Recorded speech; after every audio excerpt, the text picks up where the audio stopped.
Hello, and welcome to the Danzen Museum Record, a video record of the Danzen Museum. I am Clug, Moins, Psychedelic Historian. And today we have with us inventor Danzen. He has been taking us through the museum one item at a time, and would you like to continue on, Danzen? Yes, thanks, Clug. Let's go into the Danzen Museum now at danzen.com. We will click on the Kropotnik conveyor here.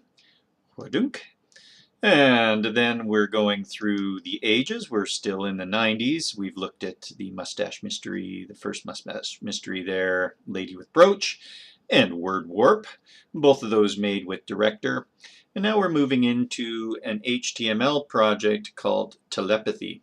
And Telepathy was the Danzen newsletter that would tell people about what was new with Danzen.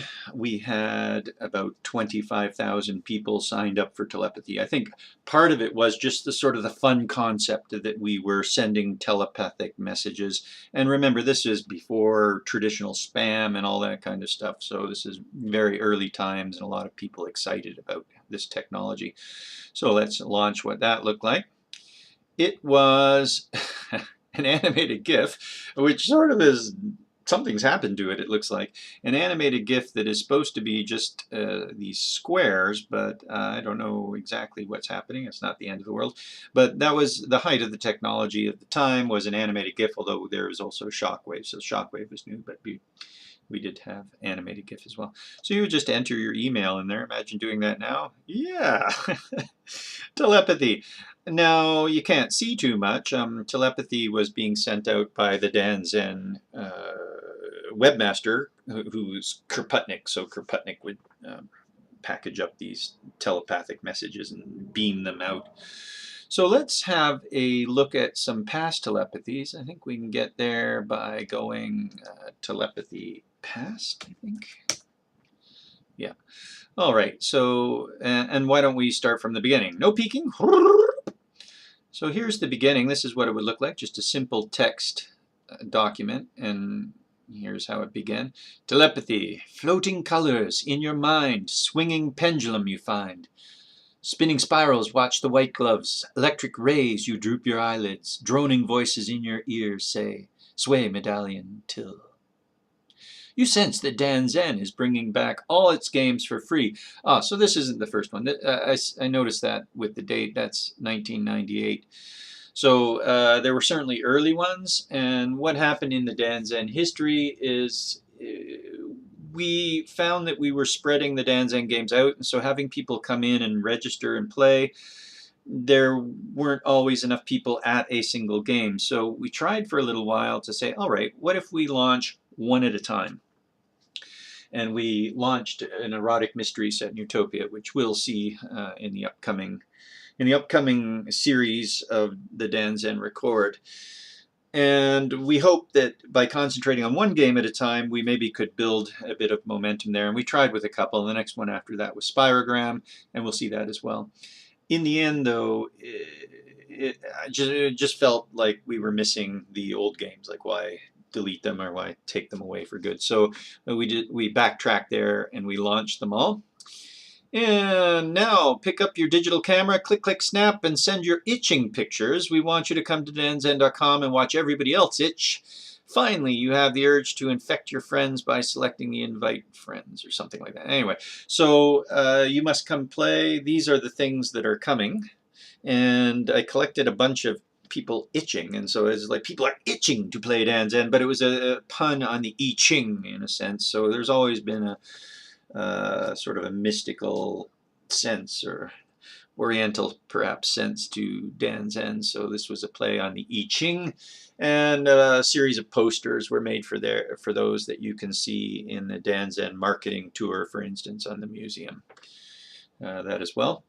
And that's so an early telepathy. Let's see, here's another one. Floating colors, you sense a telepathic message. Zany, zany, zany. No, wait, it's Zenny. It's Danzen. All fresh, all free, all fun. So this is the 18 original games back. The Mustache Mystery, Spirogram, Salamander, Gorgolon. And we're going to be going through those as well as we go. Here's a ding dong dong dang, ding dang dong dang dang dong dong. Ah, Dan Zen, a distant ding dong has dropped the happy thought in your head. You'd like to give a friend an online gift. Why not show them the tallest hat in the world? This is a wonderful gift for parents to give their kids and loved ones who love each other. So moving with a share, not a shareware, but well, kind of like a shareware procedure here. This may have even been for Christmas time. Is there a date on it? December. Yeah, it's a December thing. You could see the world's tallest hat, and so it's this big hand-drawn hat that was, if you donate to Dan Zen, you would get to see the hat, sort of thing. And a little bit about Mustache Mysteries, Lady with Brooch, and so forth is in there. You detect a tremor in the telepathic force. Shrink Ray.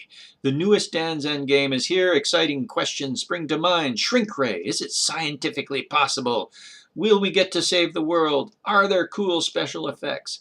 Find out at danzen.com. And we'll take a look at Shrink Ray, possibly. I think it was archived because it was a time-based game. You could only play for a certain amount of time. And thousands of people were shrunk and put in a bottle. And then there's Puzzling Pulses, Pervade, purposely pulling people past parting parades, playing Password Paradox. So the launch of Password Paradox. Password Paradox, and the addictive game from Dan Zen with billions at stake. You can break into a billionaire's loft up on top of this big apartment building, big office building, like an office tower kind of thing. And if you guess the passwords to get in there, oh, anyway, we'll see that one as well. So that's what telepathy is. You kind of get the idea. And eventually, these were sent out each new game to the email group. Eventually, they became image-based as well. So there's the Kulapu Idol. I think that was the first one where we added an image to the emails that were sent out, and another mystery there. And here's an example of a Christmas one being sent out with the Web Ouija, Word Warp, a gallery, prediction train, spy mail, and there's a new feature called spy mail. And I think I sent out spy mails to each one. Spy mails would disappear after 007 minutes. Or did it cost a 007? I can't remember. Maybe it disappeared after a minute. Sound familiar? This is like 15 years before Snapchat. So your messages to one another would disappear unless actually you paid $007. That was it. If you paid $007, your messages wouldn't disappear. You could still have them around. Not only that, there was, but I can't tell you about this because we have to show you it. So I'll tell you more about spy mail in the Dan Zen Record series and so forth. All right. Oh, and another one here when the Pagoda launched as well. So they became more and more sort of advanced. Once again, this was emails out to people with images in it. As soon as that technology was available, we were on it. And like I said, there was a list of about 2,500. Eventually, come the 2000s, people stopped really trusting emails. That was Hotmail had come out, and there was all sorts of spam going on. And I'd done a bunch of email games, which we'll see, spam, spam, spam, and telepathy. We were sort of forced into confirming that everybody's emails were good, and that dropped a little bit in terms of like 10,000 or so of confirms, etc. And to this day, telepathy, I think, still works. Haven't sent one out. Dan Zen or Kaputnik hasn't sent one out in quite some time, not really since social media. We moved the announcements to social media. But anyway, that's telepathy here at Dan Zen. How's that, Cluug? Why, thank you, Dan Zen. Yes, I was hardly around at that time. I was heavily into my psychedelics. And yes, online bemused me a little to begin with, but it is so interesting to hear these stories now. All the best here from the Dan Zen Record, Dan Zen Museum Record. Ciao, and have a good evening. Boop, boop.